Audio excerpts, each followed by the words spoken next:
جی السلام علیکم عزیز طلباء اور طالبات، امید ہے کہ آپ سب لوگ خیریت سے ہوں گے۔ آج کا ہمارا بیٹا ٹاپک ہے جماعت دہم کا حصہ نظم، اور نظم نمبر 2 نعت، جو کہ لکھی ہے احسان دانش نے۔ اور نعت تو آپ جانتے ہی ہوں گے کہ نعت کیسی نظم ہوتی ہے یا کس کو کہتے ہیں۔ ایسی نظم جس میں نبی رحمت صلی اللہ علیہ وسلم کی تعریف و تحسین، ان کی صفات، ان کے خصائل، ان کی خوبیاں بیان کی جائیں، نظم کہلاتی ہے۔ نظم کے اس نظم نعت کے شاعر ہیں احسان دانش، جو 1914 میں پیدا ہوئے، 1982 میں وفات پا گئے۔ تو بڑھتے ہیں ان کے مختصر تعارف کی طرف۔ جی، تو احسان دانش کا اصل نام تھا احسان الحق، اور احسان دانش کے کلمی نام سے یہ مشہور ہوئے کیونکہ انہوں نے احسان دانش کے نام سے لکھنا شروع کیا، اور اسی نام سے یہ ادبی حلقوں میں پہچانے گئے۔ جائے پیدائش 1914 میں کاندھلہ ضلع مظفر نگر یوپی میں پیدا ہوئے۔ عربی اور فارسی حافظ محمد مصطفیٰ سے پڑھی۔ غربت کی وجہ سے تعلیم کا سلسلہ منقطع ہو گیا۔ مزدوری کرنے لاہور آئے، اینٹیں ڈھوئیں، معماری کی، چوکیداری کرتے رہے، چپڑاسی اور مالی بھی رہے۔ اس دوران لائبریری میں جا کر پڑھتے رہے۔ یہاں جو لفظ آپ نے سنا کہ معماری کی اور اینٹیں ڈھوئیں، مزدوری کرنے لاہور آئے، اس واقعے کو وہ اپنی آپ بیتی میں، جو کہ جہان دانش کے نام سے انہوں نے لکھی، اس میں اس طرح سے روایت کرتے ہیں کہ مزدوری کے لیے جب یہ لاہور آئے تو ان دنوں پنجاب یونیورسٹی میں مزدور لگے ہوئے تھے، تو یہ ٹھیکیدار سے ملے اور انہیں کہا کہ پوچھا ان سے کہ آپ کو مزدور کی ضرورت ہے؟ تو اس نے کہا بھائی مزدور تو پورے ہیں، ہمیں ایک بندہ چاہیے جو مزدوروں کے لیے پانی بھر دیا کرے۔ تو انہوں نے کہا کہ میں یہ کام کروں گا۔ انہوں نے کہا ٹھیک ہے۔ تو انہوں نے کہا کہ میری ایک شرط بھی ہے۔ ٹھیکیدار نے پوچھا کہ بھائی کون سی شرط ہے؟ انہوں نے کہا کہ میرے آنے جانے پر کوئی پابندی نہیں ہونی چاہیے، آپ کو پانی چاہیے مزدوروں کے لیے، آپ کو پانی پورا اور وقت پر ملے گا۔ تو ٹھیکیدار نے حامی بھر لی، اس نے کہا ٹھیک ہے بھائی، ہمیں پانی چاہیے، ہمیں آپ کے آنے جانے سے کوئی غرض نہیں، بس مزدوروں کے لیے پانی پورا ہونا چاہیے تاکہ ان کا کام رکے نہ۔ تو انہوں نے کیا کیا، یہ صبح صبح اٹھے، بلکہ اس کے بعد یہ صبح صبح اٹھتے انہوں نے روٹین بنا لی، اپنے جسم پر تیل سے مالش کرتے، صبح صبح جا کر جو ہے وہ پانی اس تالاب میں یا اس حوض میں بھر دیتے جو سارا دن مزدور استعمال کرتے تھے۔ تو مزدور جب صبح آ کر جو ہے وہ اپنے کام پر لگتے یا شروع کرتے کام، تو یہ پنجاب یونیورسٹی کی لائبریری میں جا کر پڑھتے۔ ایک بار اٹھ کر آ کر دیکھ لیتے، اگر پانی کم ہوتا پھر اس کو بھر دیتے، پھر جا کر پڑھتے رہتے۔ تو گویا یہ ان کا جو ہے وہ ایک ان کے سوانے تھے، ان کی حالات زندگی تھی، اور حالات زندگی کا ایک واقعہ ہے۔ اور آج بھی اگر آپ کو پنجاب یونیورسٹی جانے کا اتفاق ہو تو جو مین پنجاب یونیورسٹی کا سینٹ ہال ہے، اس کے اوپر پی یو کے الفاظ لکھے ہوئے ہیں، سیمنٹ سے بنے ہوئے ہیں، تو وہ اسی مزدور کے یعنی احسان دانش کے ہاتھ کے لکھے ہوئے ہیں۔ بہرحال پنجاب یونیورسٹی میں ہی پڑھنے لکھنے کے بعد ان کو پنجاب یونیورسٹی میں ہی ایک جاب ملی، تو یہ اپنا سیلری کا چیک جو ہے وہ کیش کروانے کے لیے اکاؤنٹنٹ آفس گئے، تو اکاؤنٹنٹ نے انہیں پہچان لیا اور کہنے لگے آپ وہی مزدور احسان الحق ہیں؟ تو یہ کہنے لگے جی میں وہی ہوں۔ تو انہوں نے طنزاً یا مزاح کے طور پر جو ہے وہ یہ کہا کہ اب آپ کو پھر مر جانا چاہیے، کیونکہ برصغیر میں اس سے زیادہ ترقی کسی نے نہیں کی۔ بہرحال یہ ایک اتفاقیہ موقع تھا، واقعہ تھا، جو کہ ان کے حالات زندگی سے متعلق ہے۔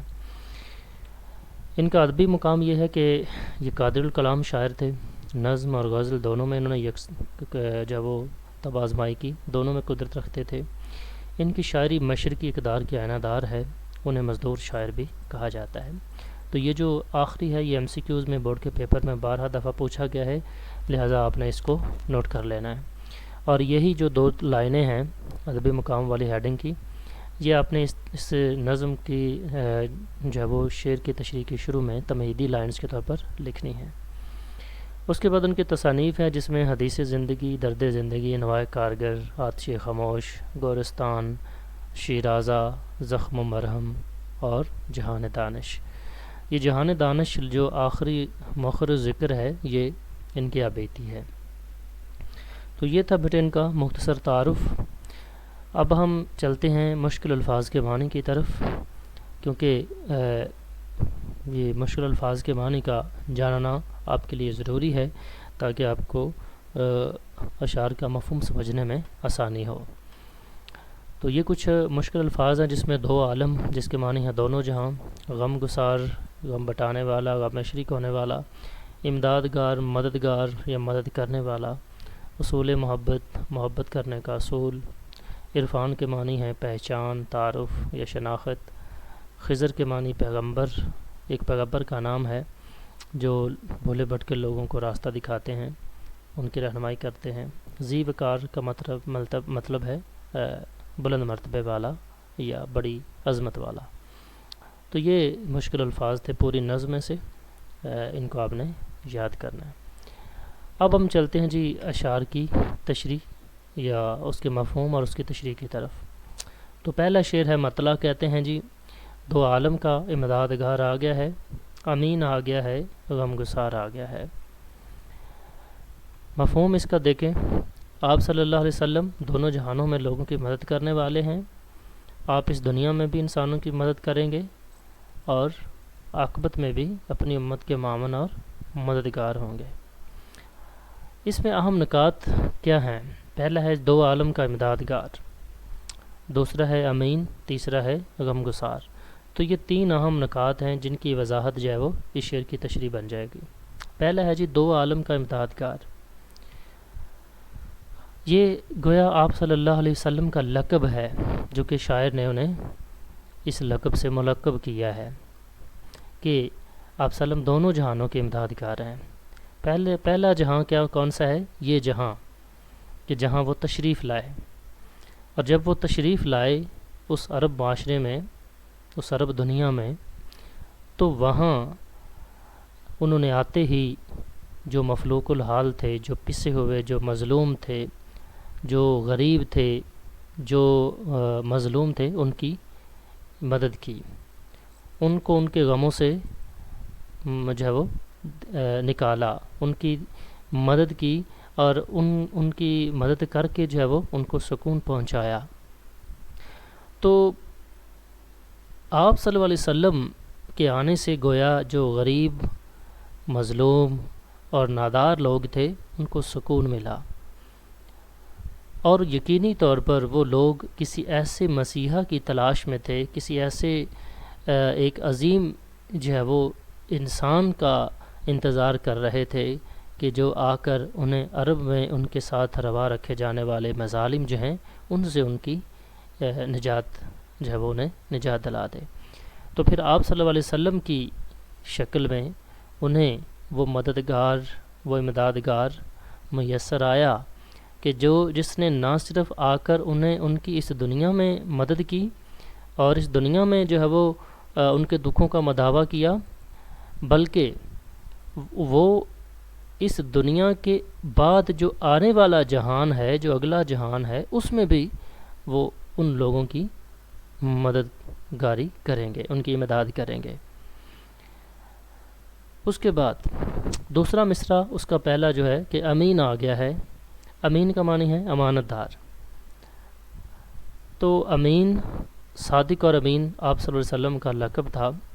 اہل عرب یعنی قریش جو تھے وہ اگرچہ آپ صلی اللہ علیہ وسلم پر ایمان نہیں لاتے تھے، لیکن وہ پھر بھی جب انہیں اپنی امانتیں جو ہے وہ اپنی چیزیں بطور امانت رکھوانا ہوتی تھی تو وہ آپ صلی اللہ علیہ وسلم کے پاس آ کر رکھتے تھے، اور یہی بات تھی کہ انہیں آپ صلی اللہ علیہ وسلم کی ایمانداری پر اس قدر یقین تھا کہ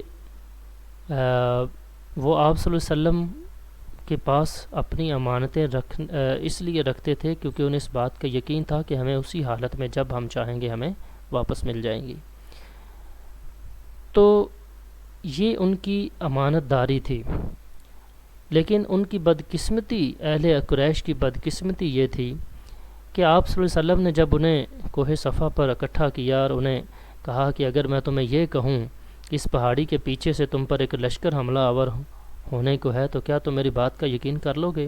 تو سب نے کہا کہ ہاں بالکل، آپ نے کبھی جھوٹ نہیں بولا، آپ صادق ہیں۔ تو آپ صلی اللہ علیہ وسلم نے فرمایا جب میں آپ کو پھر اسی زبان سے کہہ رہا ہوں کہ میں اللہ کا آخری نبی ہوں، اس کا رسول ہوں، تو پھر آپ میری بات پر ایمان کیوں نہیں لاتے؟ تو وہ پھر اس پر پھر گئے۔ اب بات یہ ہے کہ نبی اکرم صلی اللہ علیہ وسلم جو ہے وہ ان لوگوں کے بیچ ایک جو ہے وہ صادق اور امین کے طور پر مشہور تھے۔ یہی بات تھی کہ ہجرت مدینہ کے موقع پر جب آپ نے صلی اللہ علیہ وسلم نے مکہ سے مدینہ ہجرت کی، اس وقت بھی آپ صلی اللہ علیہ وسلم کے پاس انہی لوگوں کی امانتیں جمع تھیں جن لوگوں کی اظہار ثانیوں کی وجہ سے، تکالیف اور ظلم و ستم کی وجہ سے اللہ نے آپ صلی اللہ علیہ وسلم کو مکہ سے چھوڑ کر مدینہ جانے کا حکم دیا۔ لیکن اس وقت بھی آپ صلی اللہ علیہ وسلم کو ان لوگوں کی امانتوں کا خیال تھا، اور آپ صلی اللہ علیہ وسلم نے حضرت علی رضی اللہ تعالیٰ عنہ کو بلا کر ارشاد فرمایا کہ تم آج رات تو میرے بستر پر میری چادر اوڑھ کر سو رہو، صبح سب کی امانتیں دے کر مدینہ آ جانا۔ تو یہ آپ صلی اللہ علیہ وسلم کی امانت داری تھی جس کا انہوں نے ذکر کیا کہ اب لوگوں کو ایک امین میسر آ گیا ہے، پھر غم گسار آ گیا ہے۔ تو گویا احسان دانش جو ہے وہ اہل عرب کے جو مظلوم اور مفلوق الحال، نادار، بے بس، لاچار لوگ تھے، ان کو ایک خوشخبری سنا رہے ہیں، ان کو مبارکباد دے رہے ہیں، اور یہ جو ہے وہ تہنیتی جو ہے وہ لہجہ ہے، خوبصورت انداز ہے جس میں انہوں نے اہل عرب کے مظلوم طبقے کو جو ہے وہ یہ خوشخبری سنائی ہے کہ مبارک ہو، اب تمہارے بھی غموں کا مداوع ہوگا، اب تمہارے بھی دکھوں کا جو ہے وہ مداوع ہوگا، اب تمہارے غموں میں شریک ہونے والا بھی آ چکا ہے، تو اس لیے تمہیں اب خوش ہونا چاہیے، تمہیں مبارک ہو کہ تمہارا غم گسار تشریف لا چکا ہے۔ تو آپ صلی اللہ علیہ وسلم کے آنے سے حقیقتاً عرب کے جو مفلوق الحال، غریب، نادار لوگ تھے، ان کو غموں سے نجات ملی۔ آپ صلی اللہ علیہ وسلم نے ان کی غم گساری کی، آپ صلی اللہ علیہ وسلم ان کے غموں میں شریک ہوتے رہے، انہیں محسوس نہ ہونے دیا کہ وہ اکیلے ہیں، وہ تنہا ہیں۔ تو یہی بات ہے کہ شاعر جو ہے وہ آپ صلی اللہ علیہ وسلم کی آمد پر ان لوگوں کو خوشخبری سنا رہے ہیں، جیسے آپ صلی اللہ علیہ وسلم نے کے بارے میں اللہ تعالیٰ نے فرمایا کہ بے شک ہم نے آپ صلی اللہ علیہ وسلم کو تمام جہانوں کے لیے رحمت بنا کر بھیجا، اور حال ہی نے کہا کہ وہ نبیوں میں رحمت لقب پانے والا، مرادیں غریبوں کی بر لانے والا، وہ اپنے پرائے کا غم کھانے والا، مصیبت میں غیروں کے کام آنے والا۔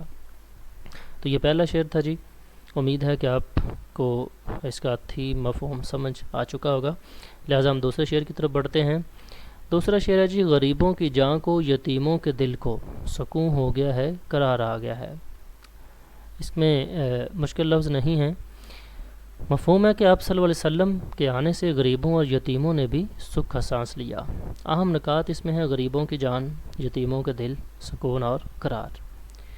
اب پہلی بات جو انہوں نے پہلے شعر میں بیان کی کہ دو عالم کا امداد گاہر آ گیا ہے، اب اس میں یہاں دیکھیں کہ انہوں نے جنس طبقے کا وہاں ذکر کیا لیکن واضح طور پر اس کا نام نہیں لیا۔ دوسرے شعر میں انہوں نے اس طبقے سے منسلک یا اس طبقے میں شامل دو قسم کے لوگوں کا یا دو طبقات انسانی کا ذکر کر دیا ہے، پہلے غریب تھے اور دوسرے یتیم تھے، اور یہ دونوں ہی جو طبقے تھے عرب معاشرے میں ان دونوں ہی طبقوں کا کوئی پرسان حال نہیں تھا۔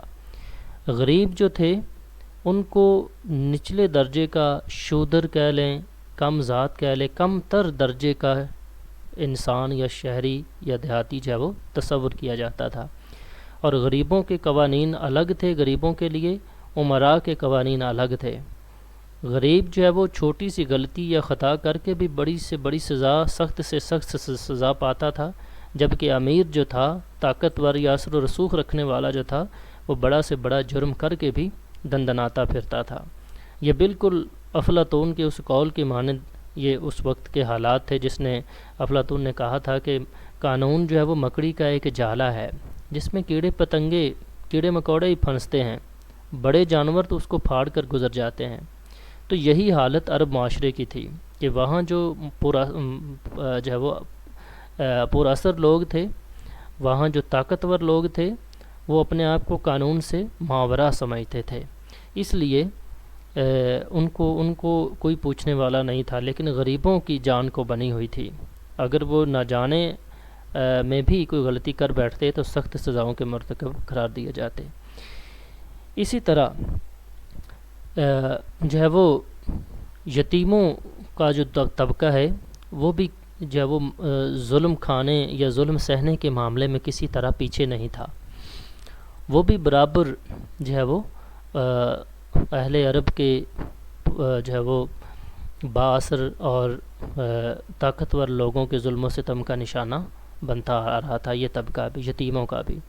حتیٰ کہ اگر کسی بچے کے ماں باپ جو ہے وہ بچپن میں وفات پا جاتے تو ان کے جو اہل خانہ یا جو ہے وہ کیا اسے کہہ سکتے ہیں کہ ان کے جو باپ دادا کہہ لیں یا ان کے جو رشتہ دار تھے، اہل خانہ کہہ لیں، وہ یا رشتہ دار جو تھے، وہ اس بچے کے والدین کی چھوڑی ہوئی جو جمع پونجی تھی، جو ترکہ ورثہ جو بھی وراثت میں ملا ہوا ہوتا تھا، وہ ہڑپ کر لیتے تھے، اور پھر ان یتیم جو تھا وہ در در کی ٹھوکریں کھاتا پھرتا، اسے کوئی پوچھنے والا نہیں تھا، نہ اس کا کوئی پرسان حال ہوتا۔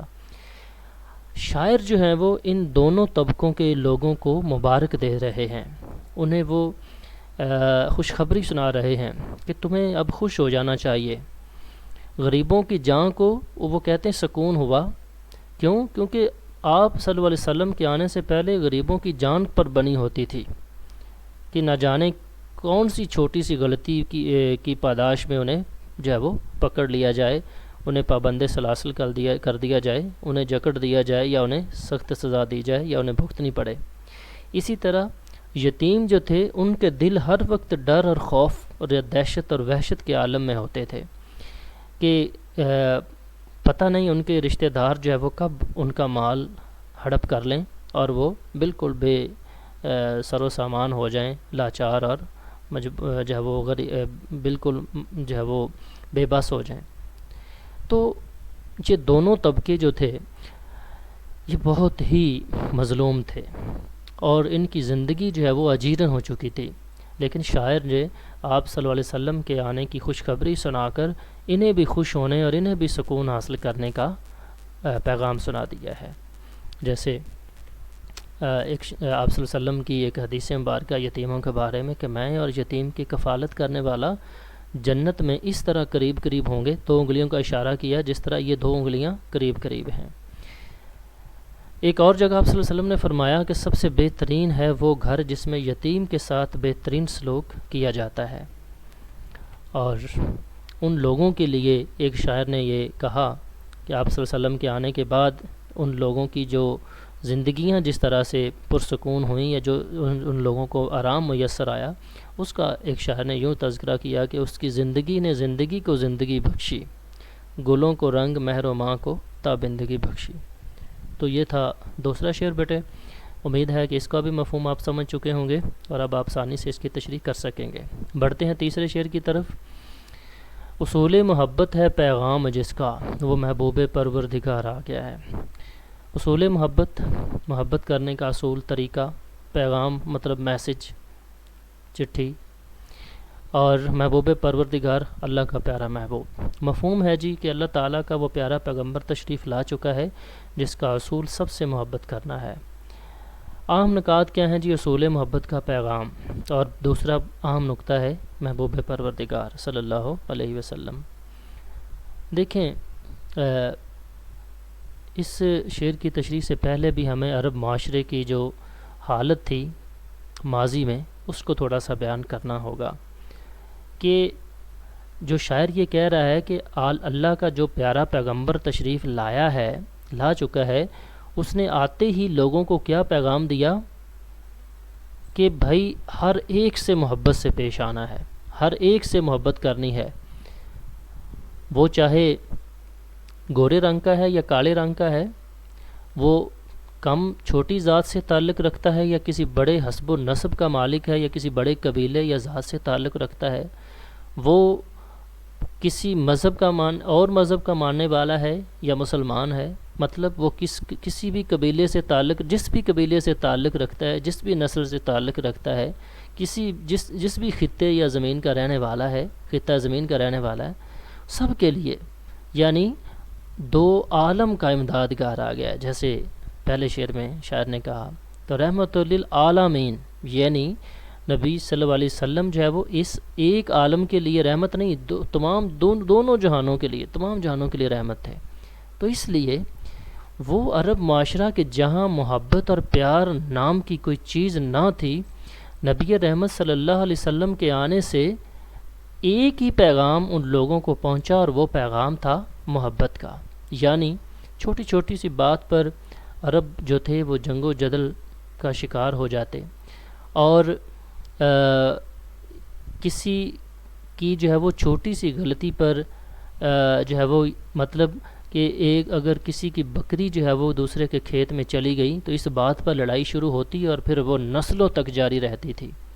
تو عرب معاشرہ جنگ و جدل کا میدان بنا ہوا تھا، پیار اور محبت ناپید ہو چکے تھے، لوگ پیار اور محبت کو ترس چکے تھے کہ کاش کوئی ایسا مسیحا آ جائے کہ جو اس جنگ و جدل اور نفرت اور ظلم کے بازار کو جو ہوا ہے اس بازار کو ٹھنڈا کر دے، اور یہ جو ظلم و ستم کا بازار گرم ہے اس کو وہ محبت کے بازار میں بدل دے۔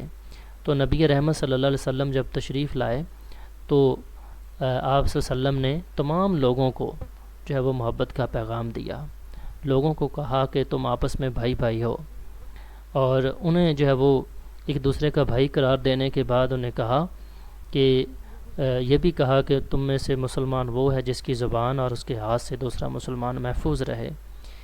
تو یہ وہ اصل میں اصول تھا جو کہ محبت لے کر آیا، اور آپ صلی اللہ علیہ وسلم کے آنے سے وہ جو عرب معاشرہ تھا وہ محبت کا گہوارہ بن گیا، امن کا گہوارہ بن گیا۔ چھوٹی چھوٹی بات پر لڑنے والے، تلواریں نکالنے والے جو ہے وہ بھائی بن گئے، اور ایک دوسرے سے جو ہے وہ نفرت کرنے والے، شدید نفرت کرنے والے ایک دوسرے کی محبت سے لبریز ہو گئے۔ تو یہ تھا آپ صلی اللہ علیہ وسلم کا وہ پیغام جس کا شاعر نے ذکر کیا کہ آپ صلی اللہ علیہ وسلم جو ہے وہ کا یہی پیغام تھا کہ سب سے محبت کرنی ہے، سب کا احترام کرنا ہے، سب کی عزت کرنی ہے، اور یہی وجہ تھی کہ تھوڑے ہی وقت میں عرب معاشرہ جو ہے وہ پیار اور محبت، امن اور سکون کا مرکز بن گیا۔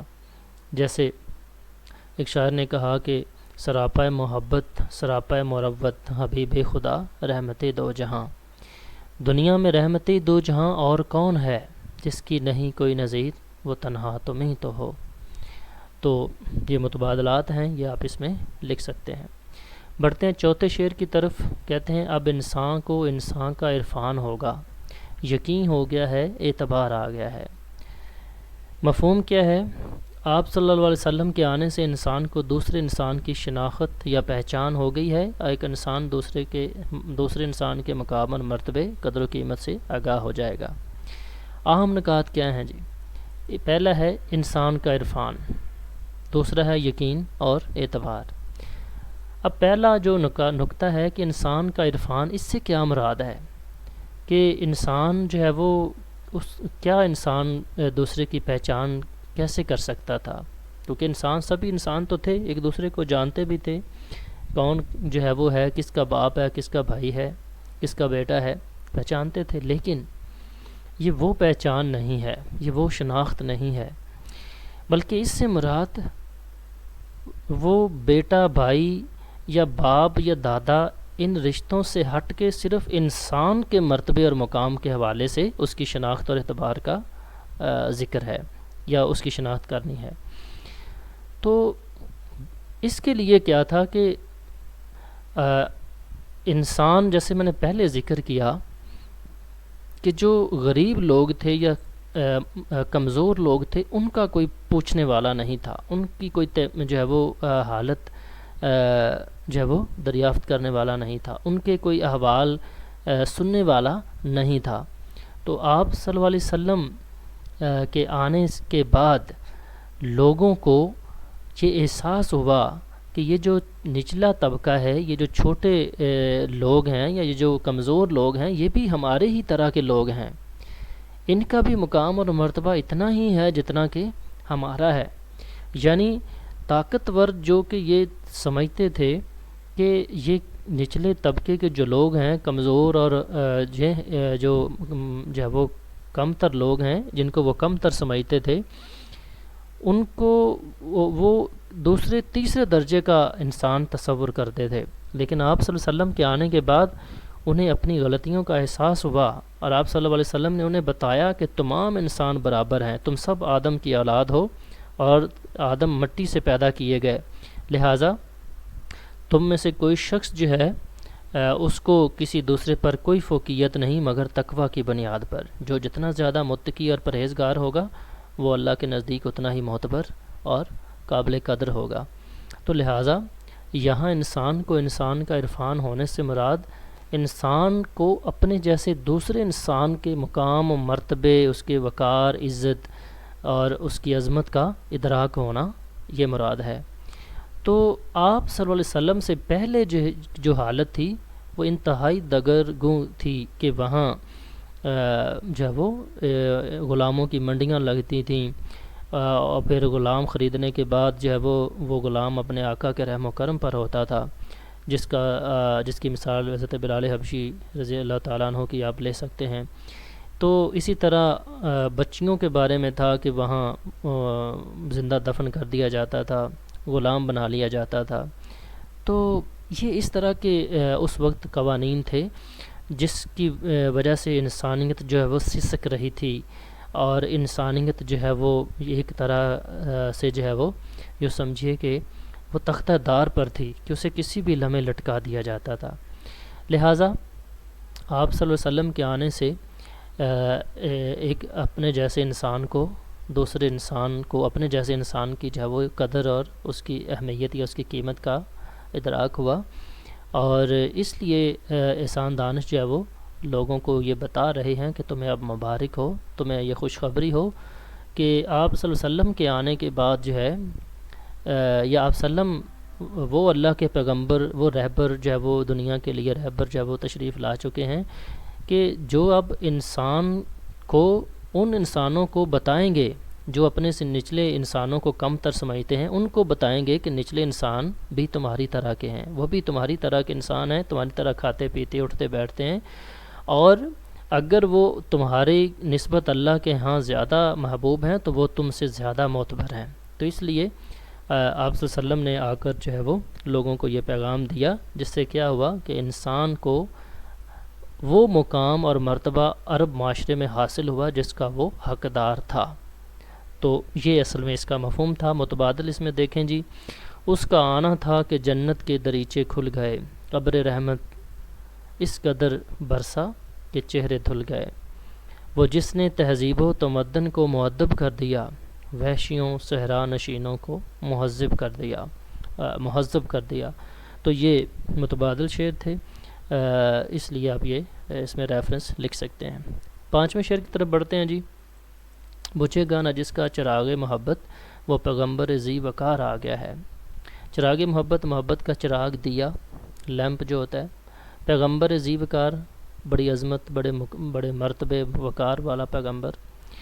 اللہ کا مفہوم اس کا یہ ہے، اللہ کا وہ پیارا پیغمبر تشریف لا چکا ہے جس کی محبت کا چراغ کبھی نہیں بجھے گا۔ ہم نے کہا تھا جی چراغ محبت، اور دوسرا ہے پیغمبر ذی وقار۔ اب پہلی چیز ہے چراغ محبت۔ اس سے پہلے ہم نے ایک لفظ پڑھا دوسرے تیسرے شعر میں، اصول محبت، لیکن یہاں انہوں نے کہا چراغ محبت، یعنی آپ صلی اللہ علیہ وسلم جو ہے وہ محبت کا چراغ لے کر آئے ہیں جس کی روشنی سے عرب معاشرے میں ہر طرف محبت کی روشنی پھیلی، اور وہ جو ہے وہ ایک دوسرے کے بھائی بن گئے۔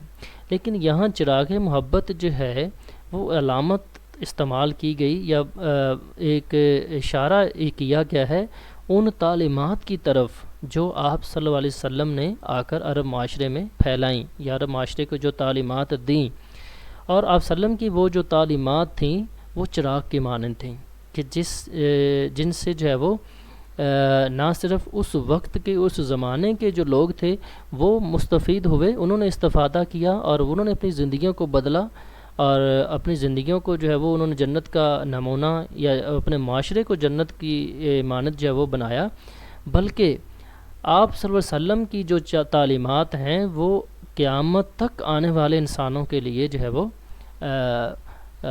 وہ اہم ہیں اور قابل جو ہے وہ تقلید ہیں، کہ دنیا میں قیامت تک آنے والے جو انسان ہیں وہ آپ صلی اللہ علیہ وسلم کی تعلیمات سے ہی استفادہ کر کے دنیا میں اور آخرت میں بھی کامیابی حاصل کر سکتے ہیں۔ اب انہوں نے کہا کہ بجھے گا نہ جس کا چراغ محبت، یعنی اللہ کے پاک پیغمبر صلی اللہ علیہ وسلم یہ جو جب وہ چراغ کی مانند یا چراغ کی جیسی تعلیمات لے کر دنیا میں تشریف لائے، ان تعلیمات کی پہلے دن سے مخالفت کی گئی اور ان تعلیمات کو پھیلنے سے پہلے دن سے روکنے کے منصوبے بنانے شروع کیے گئے اور بنائے گئے، لیکن وہ جس قدر جو ہے وہ مشرکین مکہ یا کافر جو تھے وہ آپ صلی اللہ علیہ وسلم کی تعلیمات کو روکنے کی منصوبہ بندی کرتے، وہ ناکام رہتے اور آپ صلی اللہ علیہ وسلم کی تعلیمات بڑھتی چلی گئیں اور آج تک جو ہے وہ جاری ہیں۔ لہٰذا اس چراغ محبت کو بجھانے کا بہت اہتمام کیا گیا، انتظام کیا گیا، بہت منصوبے بنائے گئے، لیکن جو ہے وہ اللہ تعالیٰ نے آپ صلی اللہ علیہ وسلم کو محفوظ رکھا اور ان کی تعلیمات کو بھی محفوظ رکھا اور زندہ رکھا۔ لہٰذا یہ وہ پیغمبر ہے جو تشریف لا چکا ہے۔ تو اس کے بارے میں جو ہے وہ ظفر علی خان کا ایک شعر ہے کہ نور خدا ہے کفر کی حرکت پہ خندہ زن، پھونکوں سے یہ چراغ بجھایا نہ جائے گا۔ تو آپ صلی اللہ علیہ وسلم کے بارے میں ایک اور شاعر نے یہ کہا، تیرے آنے سے رونق آ گئی گلزار ہستی میں، شریک حال قسمت ہو گیا فضل ربانی۔ تو یہ دونوں اشعار ہیں، یہ آپ اس شعر کی تشریح میں متبادل شعر کے طور پر لکھ سکتے ہیں۔ چھٹے شعر کی طرف بڑھتے ہیں جی، جو کہ آخری شعر ہے، یہ مقطع نہیں ہے کیونکہ اس میں دانش نے اپنا تخلص استعمال نہیں کیا۔ کہتے ہیں زمانے کو اب اپنی منزل مبارک، ایک خضر صدر گزار آ گیا ہے۔ یہاں بھی ایک خوشخبری انہوں نے دی ہے زمانے والوں کو، لوگوں کو۔ زمانے سے مراد دنیا کے لوگ ہیں یا دنیا ہے، کائنات ہے۔ خضر سے مراد پیغمبر ہیں خضر علیہ السلام، اور صد رہ گزار کہتے ہیں 100 گنا بہتر رہبری کرنے والا۔ مفہوم ہے جی کہ زمانے کو یعنی دنیا والوں کو اپنی منزل مبارک ہو کہ وہ جس رہنما یا رہبر کی تلاش میں سرگرداں تھے وہ رہبر انہیں میسر آ چکا ہے۔ پہلا اس میں نقطہ ہے جی زمانہ۔ زمانہ کیا ہے؟ تو اللہ تعالیٰ زمانے کے بارے میں حدیث قدسی ہے کہ آپ صلی اللہ علیہ وسلم نے فرمایا کہ اللہ تعالیٰ کہتے ہیں کہ زمانے کو برا نہ کہو کیونکہ زمانہ میں خود ہوں، اور زمانہ کبھی نہیں بدلتا، زمانہ ویسے ہی ہے۔ زمانہ ہے کیا؟ یہ درخت، پہاڑ، سمندر، دریا، ٹھیک ہے، صحرا، ریگستان، باغات، یہ کیا ہیں؟ یہ زمانہ ہے۔ تو یہ کبھی بدلے ہیں؟ یہ تو ازل سے ویسے ہی چلے آ رہے ہیں۔ بات یہ ہے کہ ہم زمانے کو انسان کے معنوں میں لیتے ہیں، مخلوقات کے معنوں میں لیتے ہیں۔ تو جب انسان بدلتا ہے تو وہ سمجھتا ہے زمانہ بدل گیا، حالانکہ زمانہ نہیں بدلتا، انسان خود بدلتا ہے۔ تو اس لیے آپ جو احسان دانش ہیں وہ زمانے والوں کو، دنیا والوں کو، اس کائنات میں رہنے والے لوگوں کو مبارک دے رہے ہیں کہ تمہیں مبارک ہو کہ تمہیں اب اپنی منزل مل گئی۔ منزل کیا تھی؟ منزل یہ تھی کہ ایک ایسا رہبر انہیں میسر آ جائے، کوئی ایسا عظیم معتبر انسان یا رہبر انہیں مل جائے جو ان کی دنیا کے معاملات میں بھی رہنمائی کرے اور وہ اس رہنمائی کے وجہ سے وہ پھر آخرت میں بھی کامیاب ہوں۔ تو دنیا کے لوگ یا زمانے کے لوگ جو تھے وہ کسی ایسی رہبر کی تلاش میں ایک سفر طے کر رہے تھے، ایک راستے پر چل رہے تھے، منتظر تھے۔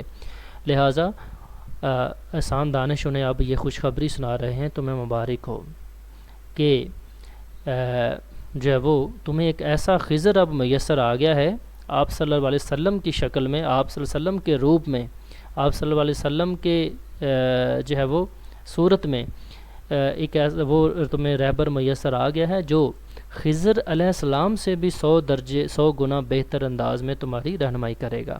خضر یہاں ایک تلمی ہے، کیونکہ ایسا کوئی لفظ جو ہے وہ کسی شاعر کا جو وہ استعمال کرتا ہے اپنی شاعری میں کہ جس کو پڑھنے سے اس کے پورا واقعہ ایک ذہن میں گھوم جائے یا ذہن میں پورا واقعہ آ جائے، اس کو تلمی کہتے ہیں۔ تو یہ تلمی ہے، تاریخی ایک واقعہ ہے یا ایک جس کا انہوں نے ذکر کیا۔ تو خضر علیہ السلام کے بارے میں ہے کہ وہ پیغمبر ہیں، دکھائی نہیں دیتے، اور اللہ تعالیٰ نے ان کی ڈیوٹی جو ہے وہ یہ لگائی ہے کہ اللہ کے جو بھولے بھٹکے ہوئے بندے ہیں وہ ان کو سیدھا راستہ دکھا کر انہیں منزل پر پہنچا دیں۔ تو خضر کا کام بھولے بھٹکوں کو منزل مقصود تک پہنچانا ہے۔ تو یہاں انہوں نے خضر کا جو نام ہے وہ نبی رحمت صلی اللہ علیہ وسلم کے معنوں میں کے طور کے لیے استعمال کیا کہ آپ صلی اللہ علیہ وسلم خضر جو کہ لوگوں کی رہنمائی کرتے ہیں، راستہ دکھاتے ہیں، آپ صلی اللہ علیہ وسلم خضر سے بھی 100 درجے بہتر لوگوں کی رہنمائی کرنے والے ہیں۔ لہٰذا دنیا والو خوش ہو جاؤ، تمہیں اب وہ خضر، وہ رہبر، وہ رہنما میسر آ چکا ہے، اور وہ بڑا بلند مرتبے والا، بڑی عظمت والا، بڑی شان والا ہے۔ متبادل ہے، آپ ہیں نور ہدایت، آپ خضر دو جہاں، آپ نے سارے زمانے کو چراغاں کر دیا۔ تو یہ تھی بیٹے نظم۔ امید ہے کہ آپ کو اشعار کی تشریح سمجھ آ گئی ہوگی اور آپ اب آسانی سے کہیں بھی ٹیسٹ میں یا پیپر میں اس کی تشریح لکھ سکیں گے۔ مشقی سوالات کی طرف چلتے ہیں جی۔ نعت کے پہلے شعر میں حضور صلی اللہ علیہ وسلم کی کون سی صفات بیان کی گئی ہیں جی؟ پہلے انہیں ہمدرد کہا گیا، غم گسار، امین کہا گیا، اور دو عالم کا امدادگار کہا گیا۔ دوسرا سوال ہے کہ دوسرے شعر کے مطابق کس کو سکون ملا؟ تو دوسرے شعر کے مطابق غربا اور یتاما کو سکون ملا، ان کے غریبوں کی جان کو اور یتیموں کے دلوں کو سکون ملا۔ تیسرا شعر ہے انسان کو انسان کا عرفان ہونے سے کیا مراد ہے؟ اس سے مراد آپ صلی اللہ علیہ وسلم کے آنے سے انسان کو انسان کے مقام اور مرتبے اور قدر کی پہچان ہو جائے گی اور اسے انسانیت کا پتہ چل جائے گا۔ شاعر کے نزدیک حضور صلی اللہ علیہ وسلم کا پیغام کیا ہے؟ تو حضور صلی اللہ علیہ وسلم کا پیغام اصول محبت ہے۔ اگلا سوال ہے جی، نعت کے آخری شعر میں خضر سے کون سی ہستی مراد ہے؟ تو خضر سے ہستی مراد آپ صلی اللہ علیہ وآلہ وسلم کی ہے۔ کیوں؟ کیونکہ میں نے آپ کو بتایا کہ یہ خضر کا جو نام ہے یہ تلمی کے طور پر آپ صلی اللہ علیہ وسلم کے لیے استعمال ہوا ہے، تو اس لیے آپ نے خضر نہیں کہنا بلکہ اس خضر سے مراد آپ صلی اللہ علیہ وسلم کی ہستی مراد اس میں لینا ہے، اور یہی جواب میں لکھیں گے۔ تو خضر آخری شعر میں جو ہے وہ خضر سے مراد حضور صلی اللہ علیہ وسلم کی ہستی مراد ہے۔ بقیہ اشعار کچھ الفاظ ہیں جی، بلکہ اتنے ہی تھے سوالات۔ تو یہ ایک ورک شیٹ ہے بیٹے، اپنے اسیسمنٹ خود سے سیلف اسیسمنٹ کرنے کے لیے، خود کو جانچنے کے لیے جو ہے وہ یہ کچھ دو اشعار ہیں، ان کا آپ نے مفہوم لکھنا ہے اپنے الفاظ میں، اور پھر دیکھنا ہے کہ آپ نے اچھا لکھا، بلکہ ٹیلی کریں کہیں نوٹ سے یا ویسے، تو امید ہے کہ آپ لکھ پائیں گے، اور کہیں سے بھی دیکھیں گے تو یہ مختلف ہی ہوتا ہے۔ تو ان دونوں کے آپ نے مفہوم لکھنے ہیں، اور اس کے بعد یہ کچھ ایم سی کیوز ہیں، یہ آپ دیکھ لیں۔ یہ نعت کس شاعر کا ہدیہ عقیدت ہے؟ تو احسان دانش ہے، اور متن کے مطابق محبوب پروردگار کا پیغام کیا ہے؟ تو وہ ہے جی اصول محبت۔ انسان کو انسان کا عرفان حاصل ہوگا کس کے آنے سے؟ انسان کو کس کا عرفان ہوگا؟ تو انسان کا ہوگا۔ اور زمانے کو منزل کے مبارک ہونے کی نوید کیوں دی گئی؟ کیونکہ ایک خضر صدرہ گزار آ گیا ہے۔ آخری آپشن جو ہے یہ اس کا درست جواب ہے۔ تو یہ تھا بیٹے آج کا لیکچر۔ امید ہے کہ آپ کو نظم ناج پوری طرح سے سمجھ آ گئی ہوگی، اور آپ اب اس کو آسانی سے تشریح اس کی اور اس کے ایم سی کیوز اور اس کے شارٹ آنسر لکھ سکیں گے۔ آج کے لیے اتنا ہی تھا، اپنا خیال رکھنا، خدا حافظ، اور چینل کو لازمی سبسکرائب کرنا، اور ساتھ ہی جو ہے وہ اپنے دوستوں کو، اپنے عزیز و اقارب کو، یا اپنے جتنے بھی آپ کے کلاس فیلوز ہیں ان کو بھی یہ شیئر کریں تاکہ وہ بھی اس سے استفادہ کر سکیں۔ بہت شکریہ، اللہ حافظ۔